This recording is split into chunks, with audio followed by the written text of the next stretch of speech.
देवाय।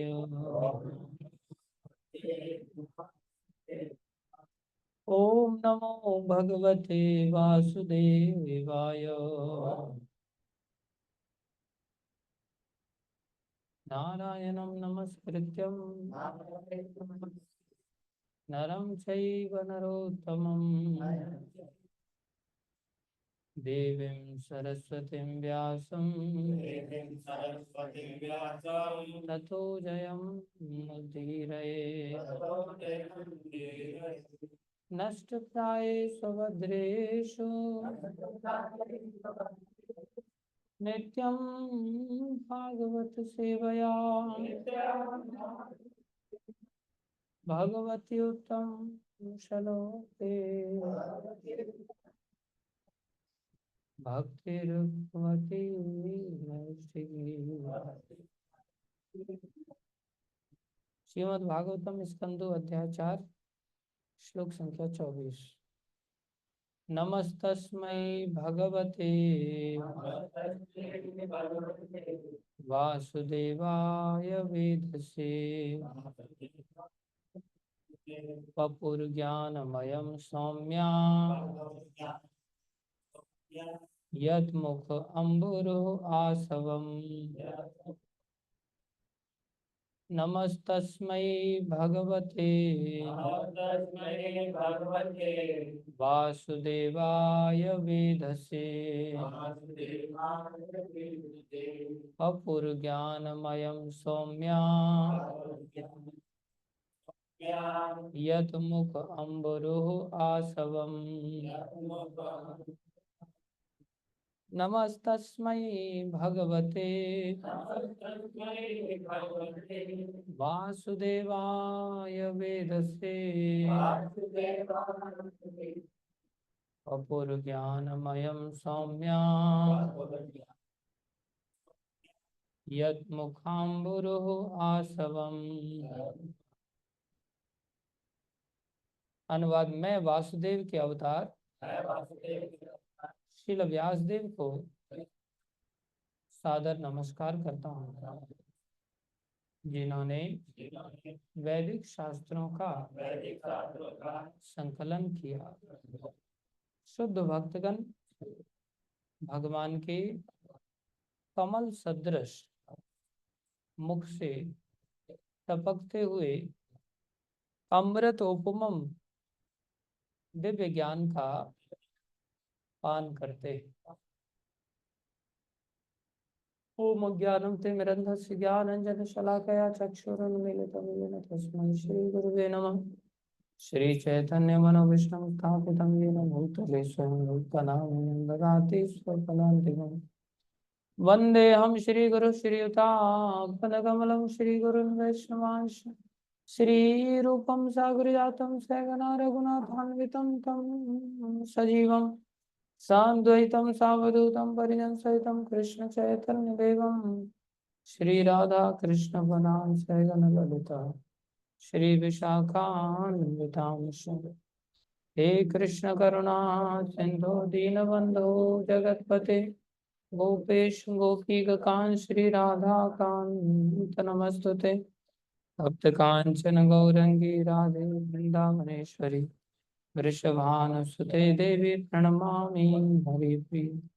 वाञ्छाकल्पतरुभ्यश्च कृपा सिन्धुभ्यैव च पतितानां पावनेभ्यो वैष्णवेभ्यो नमो नमः। जय श्री कृष्ण चैतन्य प्रभु नित्यानंद श्री अद्वैत गदाधर शिवासादि गौर भक्तवृंद। हरे कृष्णा कृष्णा कृष्णा हरे हरे हरे राम राम राम हरे कृष्णा कृष्णा कृष्णा हरे हरे हरे राम राम राम हरे हरे कृष्णा कृष्णा कृष्णा हरे हरे हरे राम राम। गुरुवे गौरचंद्राय राधिकाय तदालये कृष्णाय कृष्ण भक्ताय तद्भक्ता नमो नमः।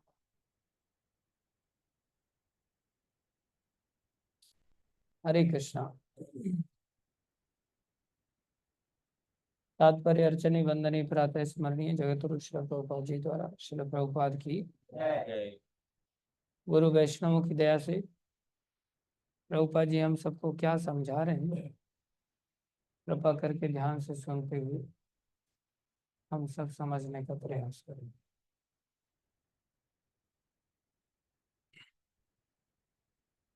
भुलक्कड़ बद्ध जीवों को यह दिव्य ज्ञान अज्ञात है। हम सब भुलक्कड़ हैं और हमारे लिए दिव्य ज्ञान अज्ञात बना हुआ है। हमें ये दिव्य ज्ञान के बारे में जानकारी नहीं। भगवान के अवतार श्रील व्यासदेव ने वैदिक साहित्य का इसलिए संकलन किया जिससे बद्धजीव भगवान के साथ अपने विसरे हुए संबंधों को फिर से स्मरण कर सके। भगवान के साथ हमारा जो विसरा हुआ संबंध है, जो भूला हुआ संबंध है, उसको हम फिर से याद कर सकें। याद करने की जरूरत क्या है? क्या जरूरत है सत्यम? उससे क्या फायदा होगा?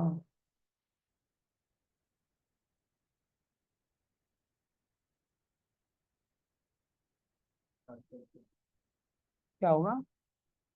सुख की प्राप्ति होगी। अच्छी बात है। देखो, भगवान की अनुभूति ही हमें सुखी कर सकती है, क्योंकि भगवान हमारी माँ है, हम उनके बच्चे हैं। एक बालक बिना माँ के, उसको अगर झुंझुना पकड़ा दिया जाए तो कितनी देर उसे बजा बजा के सुखी हो सकता है? ज्यादा समय वो झुंझुना बजा के सुखी नहीं हो सकता। उसको माँ का प्राप्ति होना बहुत जरूरी है। तो भगवान श्री कृष्ण घोषणा करते हैं कि वो माँ मैं हूँ। क्या घोषणा करते हैं अजय जी? वो माँ। अच्छी बात है। कभी हाथ रखा, कभी सेंटेंस आ गया। भगवान कहते हैं वो माँ मैं हूँ। माता धाता पितामह गीता में भी भगवान ने कहा। और जो वेद व्यास जी हैं, वो घोषणा करते हैं कि अगर कोई भक्ति करता है, केवल भक्ति से ही उन भगवान की स्फूर्ति हो सकती, उन भगवान की अनुभूति हो सकती। कई सारे श्लोकों में ऐसी घोषणा की। केवल भक्ति से हम भगवान का अनुभव कर सकते। कैसा अनुभव कर सकते हैं? प्रभुपाद जी लिखते हैं कि जैसे हम चंद्रमा का अनुभव करते हैं, जैसे हम सूर्य का अनुभव करते हैं कि नहीं?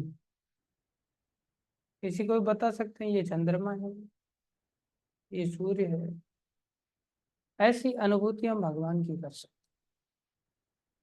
एक भक्त पूछ रहा था कि प्रभु जी, इसी जन्म में क्या ऐसा हो सकता है कि हम भगवान को ऐसा अनुभूति कर सकें? इसी जन्म में हो सकता है क्या? लंबा रास्ता मत पार हो आप। कई जन्मों की बात कर देते तो फिर ऐसा लगता है करना ही क्यों। इसी जन्म की बात करो तो हो सकता है क्या? मैंने तो ऐसा अनुभव किया नहीं है भाई। मैं कैसे इतने बल के साथ कह सकूं? लेकिन प्रभुपाद जी ने किया है। तो प्रभुपाद जी लिखते हैं, यू कैन एक्सपीरियंस कृष्णा,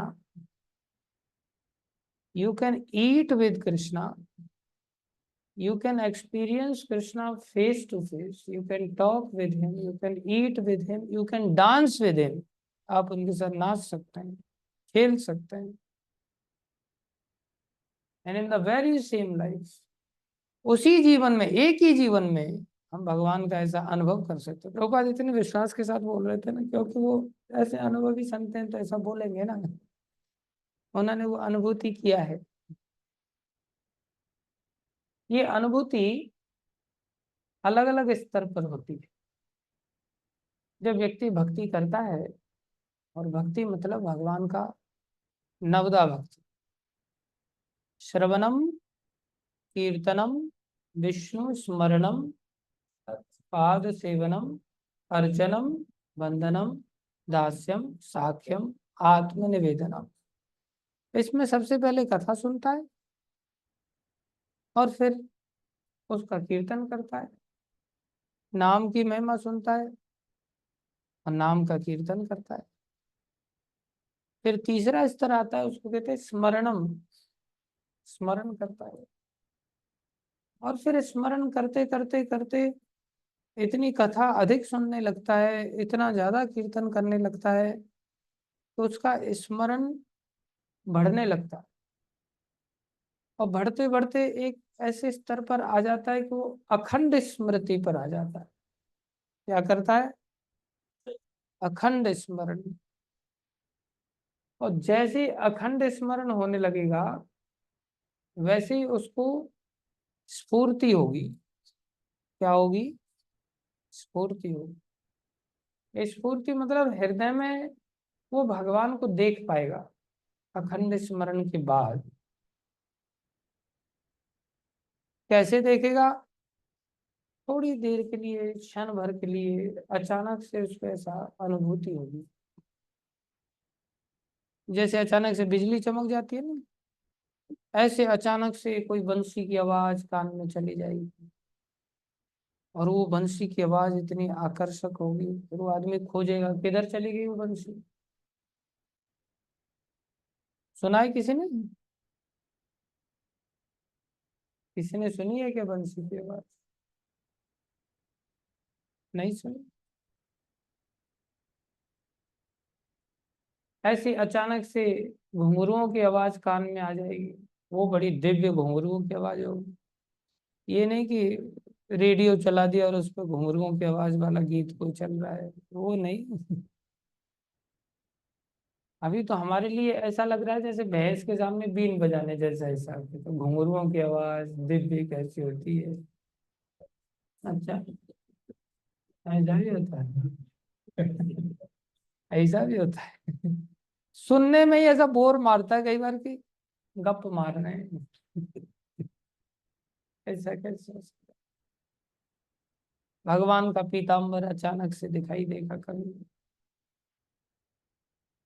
हृदय में अचानक से।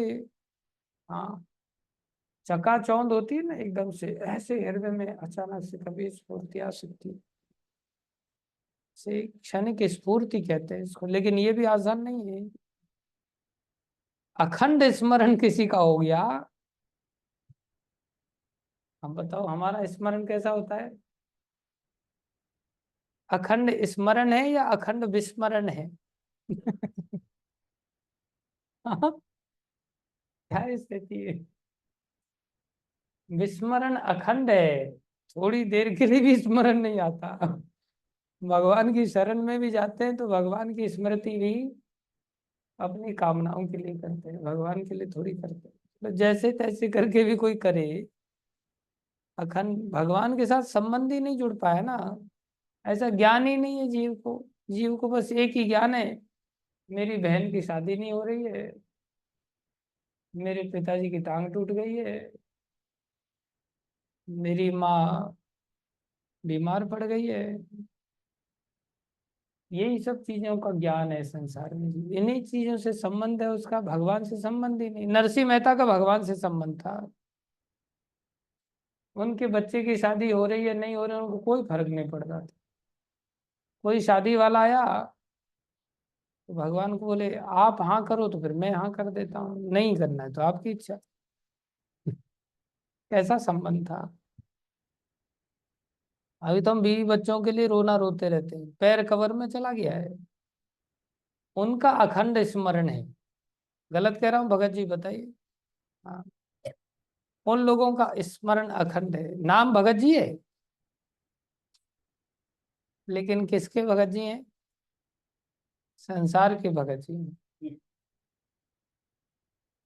आपके ऊपर नहीं कह रहा हूं मैं, मेरी बात कर रहा हूँ। संसार में प्राय ऐसा ही होता है, भगवान को हम सब भूले हुए। लेकिन जब कभी अखंड स्मरण हो जाए, तो इसके लिए तो वेद व्यास जी द्वारा जो भागवत वगैरह दिया है, शास्त्र दिए, ये हमारा संबंध जोड़ेंगे ना। लेकिन हमें तो कूदने से फुर्सत नहीं मिलती, कभी इधर कूदना कभी उधर कूदना, थोड़ी देर दो चार क्लासेस सुन लिए, सोचते बस हो गया, संबंध जुड़ गया हमारा। और संबंध जुड़ करके बस कूदना फांदना चालू हो जाता है फिर।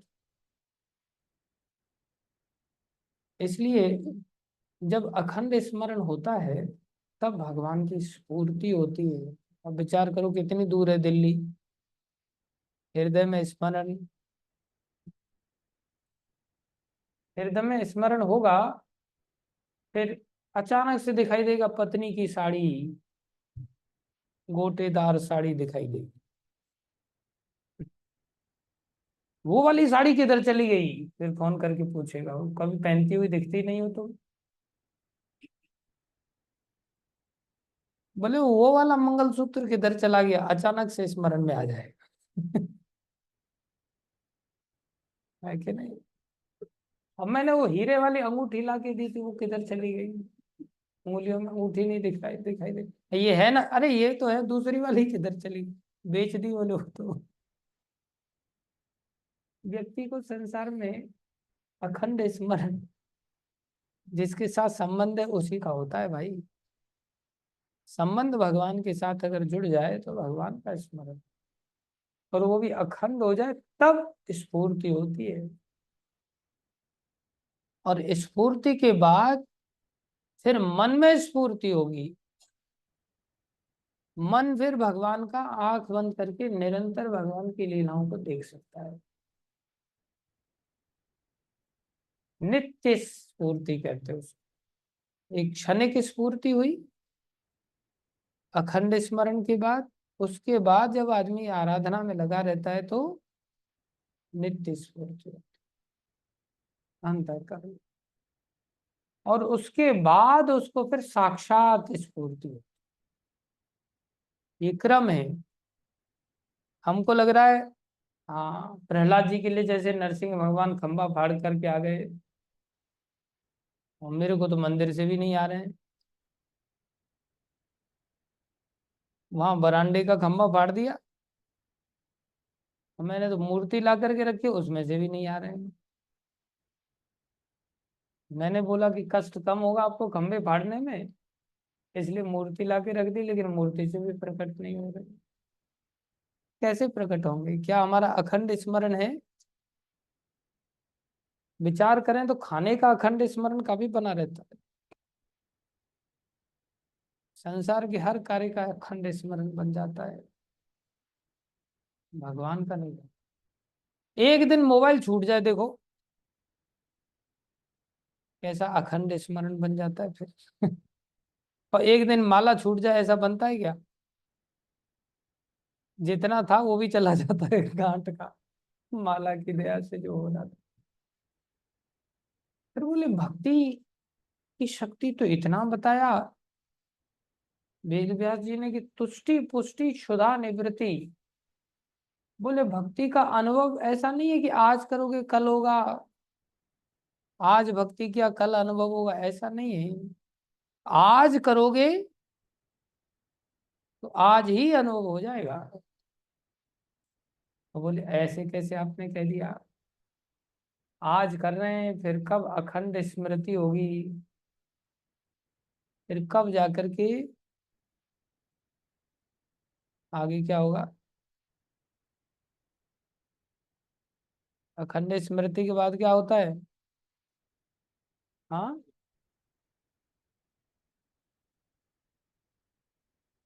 अरे अभी तो बताया,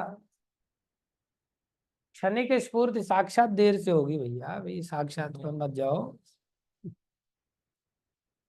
क्षणिक स्फूर्ति होगी, फिर नित्य हृदय में स्फूर्ति होगी, फिर प्रत्यक्ष भगवान के साथ। ऐसे दर्शन करेंगे जैसे भक्ति विनोद ठाकुर दर्शन करते हैं। भक्ति विनोद देखे गौर रसंपर। गौरांग महाप्रभु की आरती कैसे हो रही है ये भक्ति विनोद ठाकुर देखते हैं।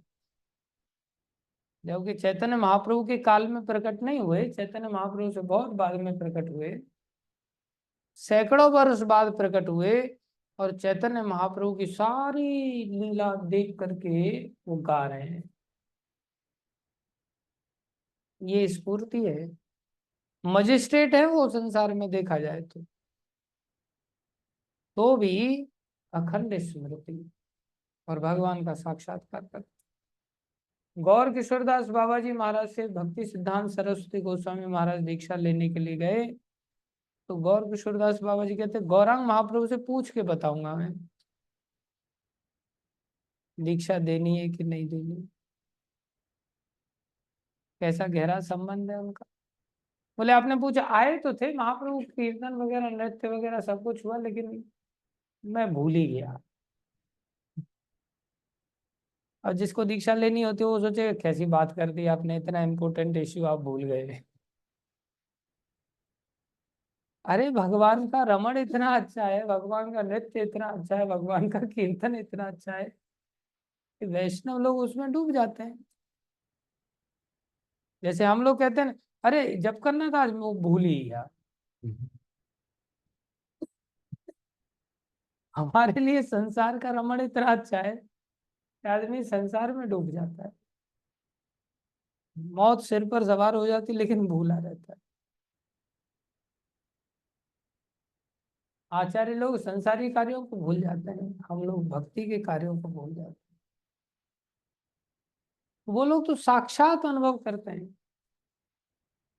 तो ये तुरंत तुरंत हो रहा है क्या? जब हम श्रवण करते हैं, कीर्तन करते हैं, नवदा भक्ति के अंगों का पालन करते हैं, तब जाकर के क्या होता है, धीरे धीरे क्या होता है। अरे जोर से क्यों नहीं बोलता है? स्मरण होता है, कैसा वाला? क्षणिक नहीं, अखंड स्मरण होता है। क्षणिक स्फूर्ति होती, स्मरण नहीं। अखंड स्मरण होने लगता है, फिर स्फूर्ति होगी क्षणिक, उसके बाद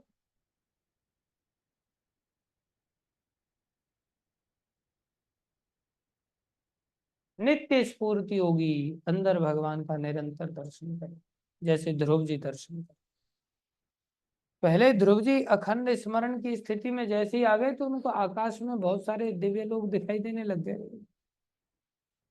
सब आकाश एकदम से दिव्यता से भर गया। जैसे अभी साइंटिस्ट लोग जाते हैं तो उनको कुछ नहीं दिखता, बोले चंद्र लोक पे कोई है ही नहीं। जैसे यही लोग सेना लेके गए तो सबको भगा के आ गए वहां से। चंद्र लोक पे बोले आप लोगों को रहने नहीं देंगे, और सबको वहां से धक्के मार के भगा दिया। अरे तुम देख पाओ तब ना, तुम्हारे अंदर देखने की ताकत तो होनी चाहिए। वहां सब दिव्य लोग रहते हैं। हमारे जैसे जड़ शरीर वाले लोग थोड़ी रहते। वहां के वासियों को देखने के लिए भी तो ताकत लगती है, नियम कानून लगते हैं। उनको सब दिव्य लोग दिखाई देने लगे। उसके बाद फिर भगवान हृदय में आए, और फिर भगवान आए तो ऐसे आए कि फिर भगवान जा ही नहीं रहे। नित्य भगवान के दर्शन हृदय में। उसके बाद क्या हुआ?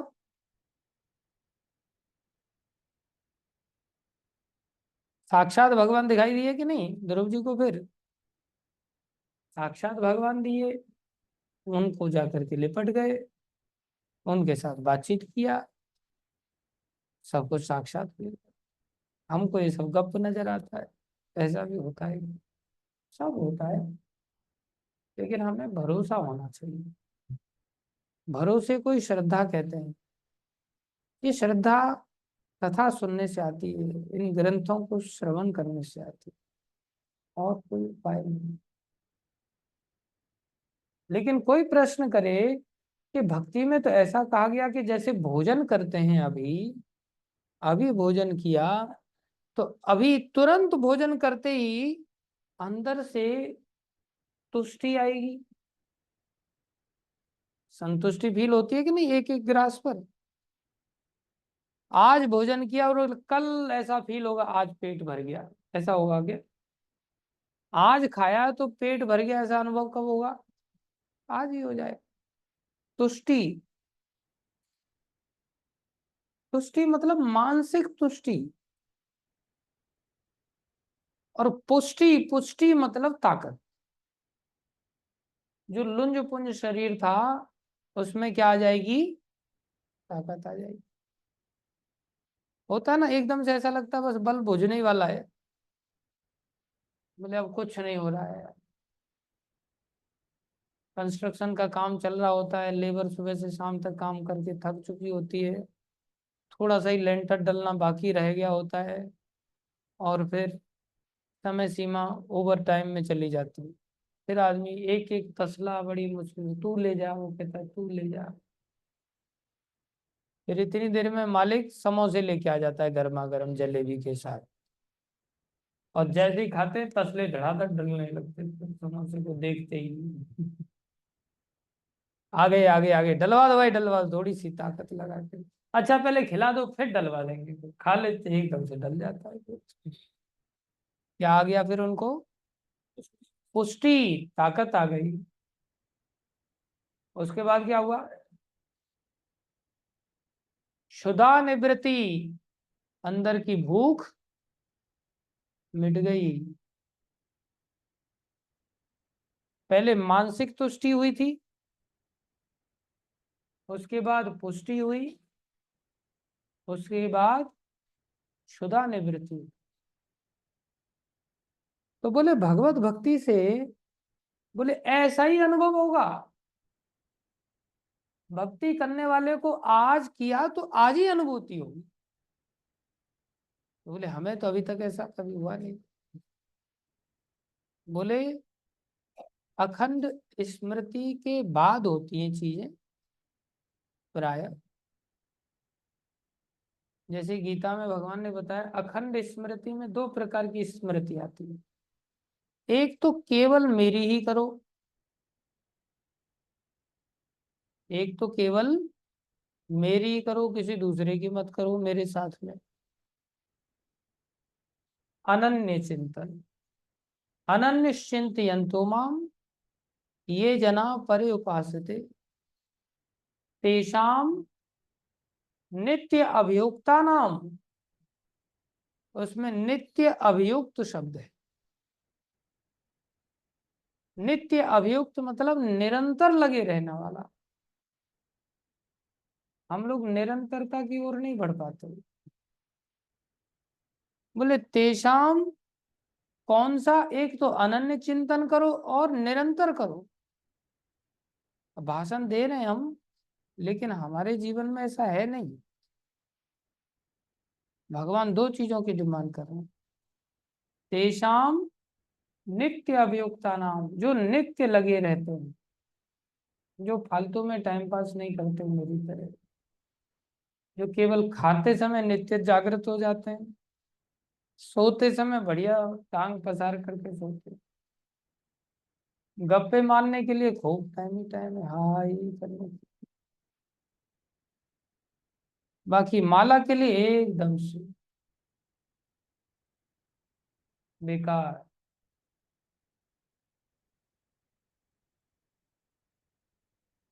फिर गुरु जी डंडा लगाते हैं, तब फिर थोड़ी सी अकल आती है, नहीं तो अकल ही नहीं आती। एक भक्त मेरे को कह रहे थे कि जब गुरुजी ने आपके सिर पर डंडा लगाया तो आपके हाथ में अब थोड़ी बहुत माला दिखाई देती है। नहीं तो बोले माला ही नहीं दिखती थी। मतलब क्या दिखता था? बोले मोबाइल दिखता था। अब थोड़ी बहुत माला दिखती है, डंडा पड़ता है तो भले थोड़ी बहुत, तो फिर आदमी भूल जाता है, क्या फर्क पड़ता है। चलो फॉर्मेलिटी पूरी हो जाए बस, जैसे तैसे कर। प्राय ऐसा होता है। बोले नित्य अभियुक्त कहाँ रह पाते हैं? तेषाम नित्य अभियुक्ता नाम। जब नित्य हो जाता है तो भगवान कहते हैं योगक्षेमम वहामी अहम। जब भगवान का अनुभूति होगी, और भगवान कह रहे हैं अहम मतलब मेरे द्वारा अनुभूति, तुम्हें मेरी अनुभूति होगी, तो भगवान जब अनुभूति कराएंगे तो खाली ऐसे ही बोले मेरे को देखते ही रहो बस, तुम्हें रोटी की मैं कोई परवाह नहीं, मैं रोटी थोड़ी दूंगा तुम्हें। तुम्हारे ऊपर कोई तलवार मारेगा तो मैं क्यों बचाऊं, मेरी अनुभूति हो रही है ना। बोले नहीं, प्रत्यक्ष अनुभूति भगवान कराते हैं, लेकिन उससे पहले भगवान कैसे अनुभूति कराते हैं? बोले योग और क्षेम के द्वारा अनुभूति कराते हैं। योगानुभूति और क्षेमानुभूति। संसार में किसी व्यक्ति को कुछ चाहिए तो उससे उस वस्तु को मिला देंगे, उसे कहते हैं योग हो जाना, मिल जाना किसी वस्तु। किसी व्यक्ति को रोटी चाहिए तो रोटी आ जाएगी उसके पास, किसी को कपड़ा चाहिए तो कपड़ा आ जाएगा, मकान चाहिए तो मकान मिल जाएगा, गाड़ी चाहिए तो गाड़ी आ जाएगी। ये व्यक्ति का अखंड स्मरण है तो सब चीजें आएंगी। ये पहले अनुभव होगा हृदय में, क्षणिक स्फूर्ति से भी पहले तो संसार की चीजों का अनुभव होगा। आज भजन करोगे तो आज ये चीजें प्राप्त हो जाएंगी। आज भजन करोगे तो आज क्षेम, क्षेम मतलब रक्षा हो जाएगी। क्षेम मतलब रक्षा होना। हमारे जीवन में विपत्तियों से भगवान हमारी रक्षा करे। और योग मतलब प्राप्ति होना, भगवान प्राप्ति करा देंगे जो चीज हमें चाहिए। और अगर अखंड स्मरण हो गया तो फिर तो नित्य रक्षा होगी। सब रोग ताप आदि पूरे त्रितापों से रक्षा हो जाएगी। प्रहलाद जी उदाहरण है इसके। निरंतर वो भजन करते रहते हैं तो उनकी रक्षा हो रही है कि नहीं? और उनको योग मतलब उनको वस्तुओं की प्राप्ति हो रही है कि नहीं? सब चीजें मिल रही। फिर टेंशन लेने की जरूरत पड़ेगी उसको? आज भक्ति करके देखे कोई, आज ही योग और क्षेम हो जाएगा अनुपात के अनुसार। किसी व्यक्ति का अखंड योग है, अखंड अभियुक्त हो गया, वो अखंड रूप से लग गया। एक महात्मा थे, उनके पास एक माता जी जाती है कि बाबा जी मेरी शादी नहीं हो रही है, तो शादी क्या करो? तो बोले एक काम करो तुम, एकादशी व्रत करो। बोले एकादशी तो मैं करती हूँ। ऐसे नहीं, और अच्छी वाली एकादशी करो। और अच्छी वाली एकादशी क्या होती है? बोले रात को जागरण वगैरह करो। हम जागरण रात को करते तो दिन में सोते, दिन में जागरण करते तो रात को सोना पड़ता है। बोले नहीं, रात को जागरण की जब बात की जा रही है तो दिन में भी सोना अलाउड नहीं है आगे के लिए। लेकिन हमारा स्तर ही उतना नहीं, उतना ललक ही नहीं, उतनी भरोसा ही नहीं कि ऐसा भी हो जाएगा। ऐसा नहीं है लोग नहीं जागते, प्रैक्टिकली ऐसा लग रहा है कि जाग नहीं पाते, लेकिन ऐसा नहीं कि जाग नहीं सकते। हम जुहू मंदिर में गए, वहां एक हमने देखा, हाँ, सिक्योरिटी गार्ड। दिन में आए तब भी वही बैठा हुआ है, रात को आए फिर भी वही बैठा हुआ है, फिर से दिन में आए फिर भी वही बैठा हुआ है। हाँ, सतर्क होकर के बैठा हुआ है, सीसीटीवी कैमरे लगे हुए हैं। पूछा भैया क्या है, तो डबल रोल है क्या है, ट्रिपल रोल है, तेरा को समझ नहीं आ रहा है? बोले प्रभु जी बेटी की शादी है, एक्स्ट्रा काम करने पर थोड़ा सा पैसा ज्यादा मिल जाता है, इसलिए मैं 32 घंटे से कंटिन्यूअस ड्यूटी दे रहा हूँ। 32 घंटे। संसार में 4 पैसा लेने के लिए आदमी इतना गधा मजूरी कर लेता है। भरोसा है ना कि यहाँ मिलेगा? यहाँ में शास्त्र के द्वारा ऐसा भरोसा ही नहीं कि कुछ मिलेगा। कई बार जागरण होता है लेकिन दूसरे उद्देश्य से, भक्त लोग सारे सो जाए, मैं जागरण कर रहा हूँ और डोनेशन बॉक्स खाली करके ले जाएंगे, तो यही नहीं। हमने देहरादून में डोनेशन बॉक्स खोला। आप लोग ये आइडिया अपना मत लेना। तो एक वो टेप आता है ना, स्टिकिंग टेप आता है जो चिपका दो कहीं, तो एक किसी ने उसमें धागा डाल करके वो टेप अंदर छोड़ दिया सीधा उसमें डोनेशन बॉक्स में, जिससे नोट चिपक के आ जाते। अब पता नहीं खींचते समय वो लोहे का था तो उसमें वो धागा टूट गया और टेप अंदर ही रह गया। एक आध बार हो सकता है उसने निकाल लिए होंगे, फिर हमने देखा तो उसकी चिपचिपाहट और थोड़ा सा ताकत लगाना पड़ रहा था तब नोट चिपक रहा था, क्योंकि काफी दिन हो गए ना अंदर पड़े पड़े। जब डोनेशन बॉक्स खोला तब देखा उसमें इतना सा टेप लगा हुआ पड़ा हुआ है नीचे। कोई गधा है इसमें से मत कर लेना कोई भी, सोच लेना नहीं तो टांगे तोड़ दूंगा मैं।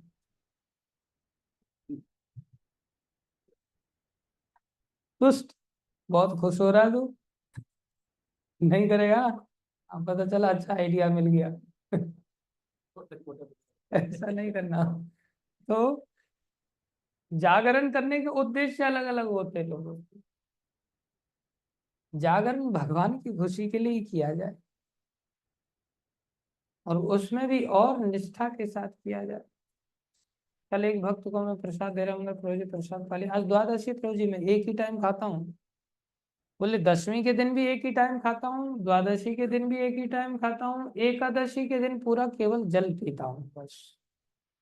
और मैं ये वाले नियम से एकादशी करता हूँ। जब कोई व्यक्ति ऐसा करेगा भजन तो उसको क्यों नहीं चीजें मिलेगी।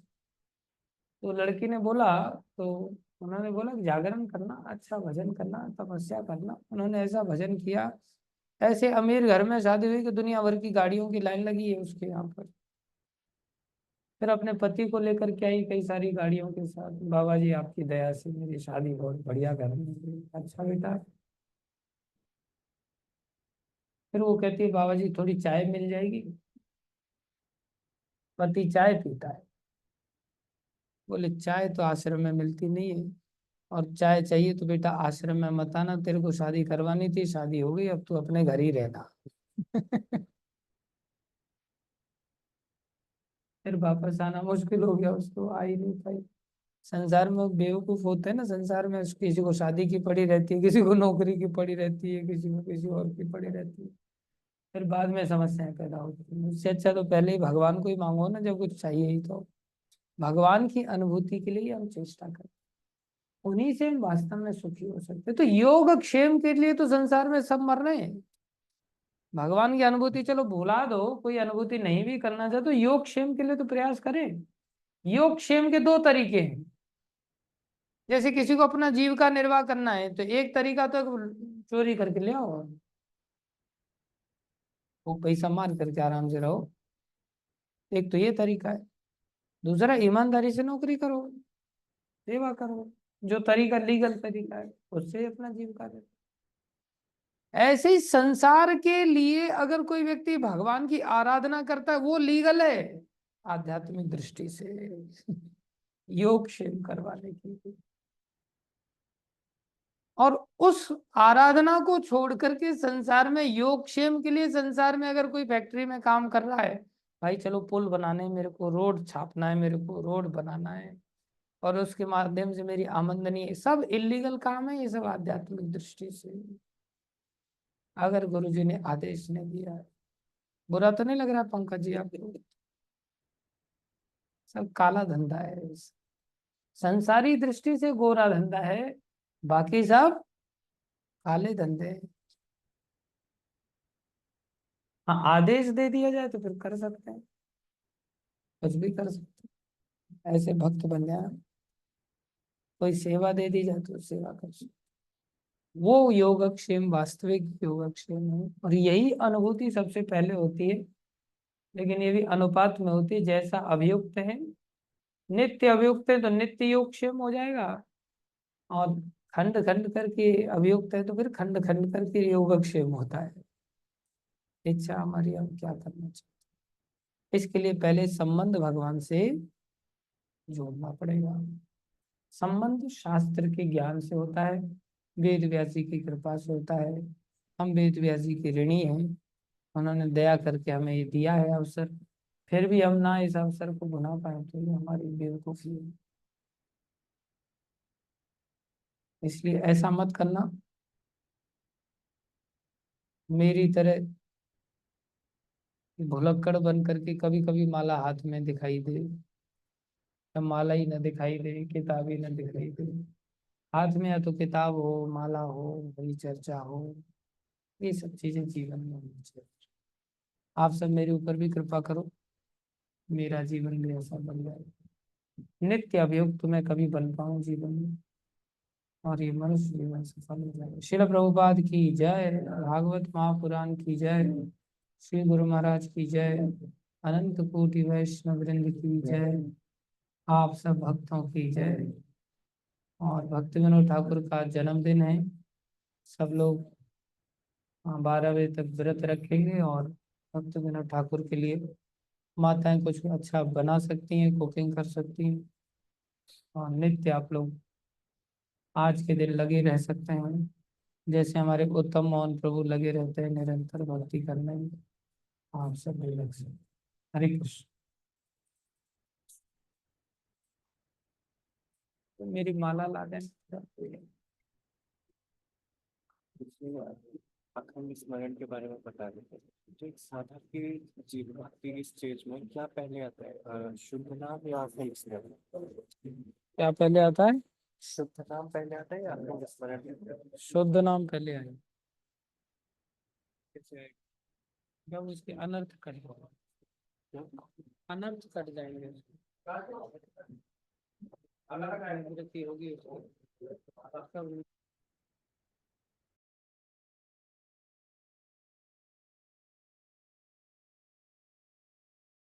Hare Ram, Ram Ram Ram, Hare Krishna, Hare Ram, Ram Hare Hare Krishna, Hare Krishna, Krishna Hare Ram, Ram Ram, Hare Hare Krishna, Hare Krishna, Krishna Hare Ram, Ram Ram, Hare Krishna, Hare Krishna, Krishna Krishna Hare Ram, Ram Ram, Hare Hare Krishna, Hare Krishna, Krishna Hare Ram.